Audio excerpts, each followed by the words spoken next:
चाहे लाठीचार्ज, चाहे कुछ भी, चाहे आंदोलन। तो हमने वो एफआईआर कराई। एफआईआर तो नहीं होनी थी, लेकिन हमने कोर्ट में डाला, कोर्ट ने एक्शन टेकन रिपोर्ट मंगाई। अब उसकी नेक्स्ट डेट है, वो हमें पूरी उम्मीद है कि ये एफआईआर होगी और फिर हम नीचे से ऊपर सुप्रीम कोर्ट जाके इन लोगों को सजा दिलाएंगे। अब बाबा साहब की तरह से फोकस्ड एक्शन क्या है? फोकस्ड एक्शन ये है कि ये जो ईवीएम के पीएम हैं, ये जो ईवीएम के सीएम हैं, बाबा साहब डॉक्टर भीमराव अंबेडकर ने सटीक बात हमें क्या करनी है, क्या किस चीज पे हमला है? ये हमला किस चीज पे है? जो लोग इसको अलग अलग तरीके से कहते हैं, मैं एक वोट के अधिकार को इस तरीके से देखता हूं। इस देश के अंदर सभी संपदाओं का, जमीन की गहराइयों से लेकर आसमान की ऊंचाइयों तक, बाबा साहब डॉक्टर भीमराव अंबेडकर ने इस देश का मालिक, राजा, हम सबको बराबर का बनाया, एक एक नागरिक को। मैं इसको इस तरह देखता हूं। और ये भी बाबा साहब ने कहा था कि मशीन के पेट से, अब रानी के पेट से नहीं, मशीन के पेट से राजा पैदा होता है। तो ये मशीन का पेट जो है ना, सॉरी बैलेट बॉक्स का, तो ये उसको बैलेट बॉक्स को बदल के पेट में गड़बड़ी कर रहे हैं, जिससे राजा पैदा होंगे। तो अगर आपके और मेरे वोट से राजा बनने की क्षमता ही हमने किसी ने छीन ली किसी तरीके से, तो वो आपका या किसी का भी कोई ख्याल करेगा? आप बोलते रहो कुछ। राहुल जी का एग्जाम्पल देता हूं मैं इसके लिए, और मैं सभी पॉलिटिकल पार्टीज की टॉप लीडरशिप को यही समझा रहा हूं, आप लोग कैंपेनिंग करके, लोगों को कन्विंस करके, आंदोलन करके क्या कर लोगे? 100% जो 1, 2, 3% जो उनके कार्यकर्ता ही हैं, 1-1.5%, उनको छोड़ के आप देश की 99% जनता को कन्विंस कर लोगे ना कि सब आपको वोट दे दें। दे दिया, मान लिया, गिने तो नहीं जाएंगे ना वोट। जैसे ही मशीनों में जाएंगे वो बदल जाएंगे। 20% तक की हेरा फेरी उसमें पॉसिबल है। तो आप चुनाव कैसे जीतोगे? तो जितना टाइम आप चुनाव जीतने के लिए दूसरी प्रक्रियाओं में लगाते हो, कम से कम उससे ज्यादा, नहीं तो उसके बराबर या उससे कम ही, आधा ही टाइम तो आप ये लगाओ कि जो आपने अनाज की खेती की है, जो अनाज की खेती करके गोदाम में पहुंचाया है, वो आपके घर तक भी चला जाए, आपके परिवार तक भी चला जाए, वो अपनी सही जगह चला जाए। ऐसा नहीं हो कि आपने अनाज उगाया, गोदाम में रखा और उसको लुटेरे लूट के दे गए और आप कह रहे हो तो क्या हो गया।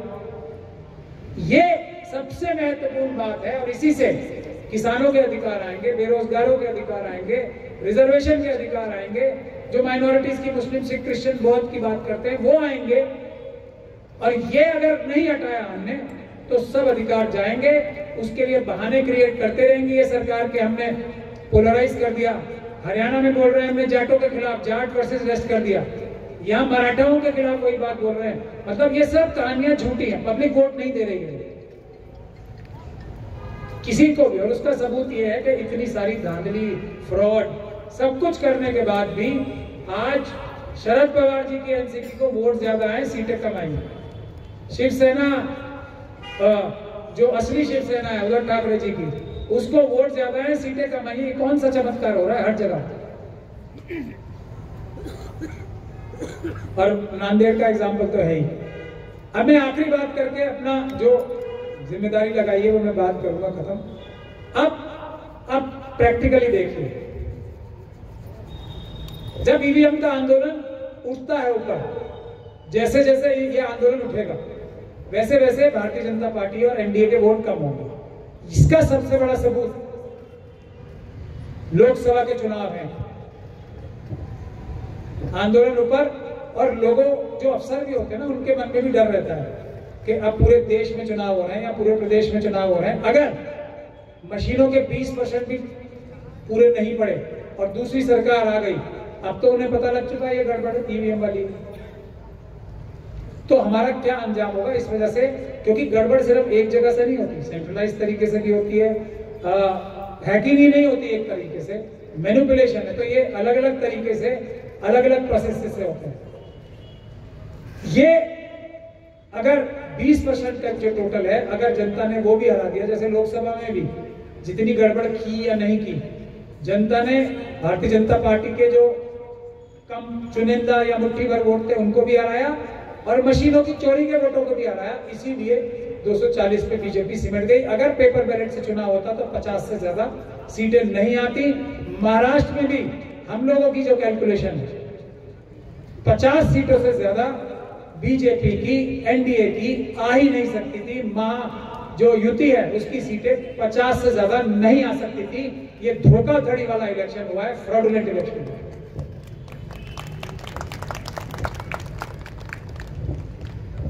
तो हरियाणा में पहला झटका लगा हमारी बड़ी पॉलिटिकल पार्टीज को। ईवीएम का आंदोलन नीचे, हरियाणा ईवीएम का आंदोलन फिर भी नहीं जगा। हम लोग तो गुहार लगा रहे थे बार बार। तो महाराष्ट्र का तो 40,000 वोल्ट का जो करंट लगा है उससे हमारे नेतागण जागे हैं। तो मैं जितेंद्र आव्हाड जी से और ताई से यही बात कह रहा था कि आप लोगों को जो एक महत्वपूर्ण काम जनता का करना है, जनता ईवीएम के खिलाफ है, अपनी लीडरशिप को थोड़ा आपको मजबूत करना है। उनको कोई भी शक और शुबा है, और मुझे यहां से भी ये बात कहते हुए कोई शक और शुबा या कोई हिचक नहीं है कि सब बड़े लीडर्स के चारों तरफ आरएसएस ने स्लीपर सेल्स डाल रखे जो उन्हें तरह तरह की बातें करके अंडर कॉन्फिडेंट करते हैं, ये ईवीएम से भटकाते हैं। वो किसी भी मुद्दे पे चले जाएंगे ईवीएम से भटकाएंगे, क्योंकि यही बुनियादी मुद्दा है। आप मोदी जी को, अडानी जी को कितनी भी गाली दे लीजिए, कोई मोदी जी को फर्क पड़ रहा है? वो तो फिर जीत के आएंगे, अडानी जी को पूरा देश लूट के फिर दे देंगे। तो बुनियाद, अगर उनके जीतने का कुछ आप रास्ता रोकेंगे तभी आपकी बाकी डिमांड भी पूरी होंगी।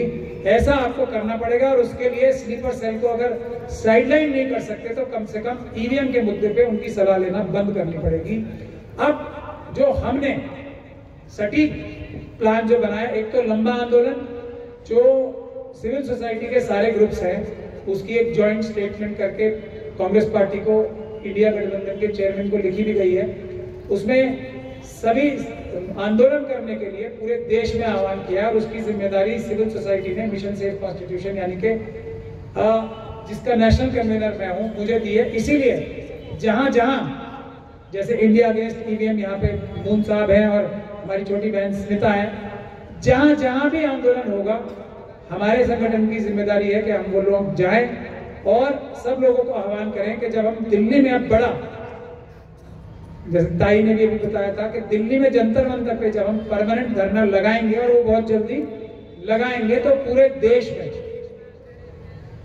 छोटे छोटे प्रदर्शन, और मैं इसीलिए क्योंकि ये इस पे ना, जैसे अभी मार्केटवाड़ी, वहां के लोगों को पहले तो मैं सैल्यूट करता हूँ। ये आइडिया हमें भी नहीं आया। हम लोग अपने आप को सब विद्वान समझते हैं, लेकिन जनता हम सबसे ज्यादा विद्वान। ये हम में से किसी को इतना ब्रिलियंट आइडिया आया ही नहीं, और इसीलिए नफ्स पे उंगली रखी ना, तो कैसे इतना तगड़ा हमला किया कि जैसे देशद्रोह का कोई टैंक ही नहीं ले आया। मुझे लग रहा है मार्केटवाड़ी में तो उन्हें टैंक ले आना चाहिए था, एक्चुअली नहीं लाए। मुझे इसी बात पे हैरानी हो रही है, क्योंकि चोरी पकड़ी जा रही थी, सीधी सीधी चोरी पकड़ी जाएगी, कैसे पकड़ने दें? तो पहला तो हमने ये आह्वान किया था, मार्केटवाड़ी भी हम लोग जाएंगे, वहां पे उन्हें लीगल हेल्प देंगे, और उन सभी अधिकारियों के खिलाफ कानूनी कार्रवाई करेंगे जिन्होंने उनके खिलाफ कानूनी कार्रवाई की है, क्योंकि सही जगह पे वो है। अपराध सरकारी अफसरों ने, पुलिस के अधिकारियों ने किया, तो हम उनके खिलाफ कानूनी कार्रवाई करा के उनको जेल में भेजने के लिए पूरी शिद्दत से काम करेंगे। और ये हमारा वादा देश के उन सभी गांवों से है, देश के उन सभी कस्बों से है, सब आप लोग कराएं, हम लोग आपको लीगल मदद देंगे। ये तो ये रेजोल्यूशन पास है। दूसरा, डीईओ हो जाते हैं, जो डीएम्स है ना, हमारे जो कलेक्टर्स हैं, वो डिस्ट्रिक्ट इलेक्शन ऑफिसर्स हो जाते हैं, इलेक्टोरल ऑफिसर्स। तो ये ईवीएम की मशीनें वहीं रखी होती हैं, ये सारी ईवीएम की मशीनें, एक स्ट्रॉन्ग रूम होता है डिस्ट्रिक्ट इलेक्शन ऑफिसर के यहाँ, परमानेंटली वहीं रखी रहती हैं। और ये इतना आसान तरीका है, पेपर बैलेट से तो बहुत मुश्किल होता है ना, समझ में नहीं आता किसी को, लेकिन ये ईवीएम का तरीका ऐसा है कि साल भर ट्रेनिंग होती है, हजारों नहीं लाखों अधिकारियों को लगा रहना पड़ता है ईवीएम समझने के लिए, लेकिन ईवीएम किसी के समझ में आज तक आई ही नहीं। हम लोगों ने बहुत डीप स्टडी की है, लेकिन मैं भी ये बात कह सकता हूं कि इस देश में अगर 5 लोग ऐसे होंगे जिनको ईवीएम से चुनाव कराना समझ में आता है, तो शायद मैं भी उसमें से एक हूं। लेकिन मुझे भी 60% से ज्यादा या 70% से ज्यादा इसका पूरा टेक्निकल, लीगल एस्पेक्ट अभी तक समझ में नहीं आया। क्यों नहीं समझ में आ रहा? क्योंकि इतने बड़े बड़े गैप्स हैं ना, वो पूरे कभी हो ही नहीं सकते। और इसीलिए हम ये कह रहे हैं कि मुझे ये भी महत्वपूर्ण बात है, चुनाव आयोग राजीव कुमार जी, उससे तो कभी वो बात करेंगे ही नहीं, खैर करेंगे तो मैं तो पब्लिकली बात करता हूँ ना, अकेले में जाके किसी से बात नहीं करता, इसलिए नहीं करेंगे, अपनी सारी टीमों के साथ भी नहीं करेंगे मैं। लेकिन उनको एक चैलेंज दे रखा है बहुत दिन से, वो उसे पूरा नहीं कर पा रहे हैं। पूरे देश में लोकसभा के चुनाव में या किसी भी असेंबली चुनाव में सिर्फ एक मशीन, एक ईवीएम की मशीन, सिर्फ एक ईवीएम की मशीन में जो उनकी चुनावी प्रक्रिया है ना, ईवीएम मशीनों को सुरक्षित रखने की उनके मैनुअल्स हैं, जो रिप्रेजेंटेशन ऑफ पीपल्स एक्ट में कार्रवाई है होनी है, वो सिर्फ पूरे देश में एक मशीन में मुझे दिखा दें, स्टार्ट टू फिनिश 100% फॉलो किए। मैं खुद उनसे माफी मांगूंगा पब्लिकली। एक मशीन में नहीं दिखा पा रहे तो आप समझ सकते हैं मशीनें नहीं है, ये फ्रॉड ही फ्रॉड है। ये चैलेंज ओपन है, परमानेंटली ओपन है। लेकिन मैं उसका काउंटर नैरेटिव ये है कि मैं उनकी हर एक मशीन में, जैसे ही हमें वीडियोग्राफी मिलेगी, हर एक मशीन में घपला घोटाला मैं दुनिया के सामने सबूत के साथ रख सकता हूं। तो ये इतना बड़ा सीरियस इशू है दोस्तों, ये समझना चाहिए आपको। तो इसीलिए डीईओ के ऑफिस के बाहर, क्योंकि ये हम लोगों को जो सीएनआरसी के प्रोटेस्ट का भी तरीका है, तो ये लोग अपने लोग भेज के हिंसा कराएंगे। तो हम ये चाहते हैं 11 से लेकर 21 लोगों का एक छोटा सा प्रदर्शन डीईओ के बाहर, यानी कि कलेक्टर्स और डीएम्स के बाहर लगे। हर हफ्ते ज्यादा से ज्यादा संख्या में लोग उसमें कोर्ट अरेस्ट करने जाके, हम भी देखेंगे इनकी जेलों में जगह कितनी है, और उसमें क्षेत्र के सीनियर लोग जाएं। जितने सीनियर लोग जाएंगे उतना अच्छा रहेगा। कोर्ट अरेस्ट करें और फिर जमानत डालें। दूसरा, मॉक पोल कराने का तरीका भी जारी रखें। जैसे ही और बहुत जल्दी हम जंतर मंतर पे एक बड़ा प्रोटेस्ट लगाएंगे, तब ये पूरे देश में आंदोलन होना चाहिए। ईवीएम को जाना पड़ेगा और पेपर बैलेट को आना पड़ेगा। इसको कोई रोक नहीं सकता, क्योंकि ये जनता की आवाज है, ये कानून की आवाज है, ये संविधान की आवाज है। अब 3 चीजें और हैं लोकसभा के चुनाव में।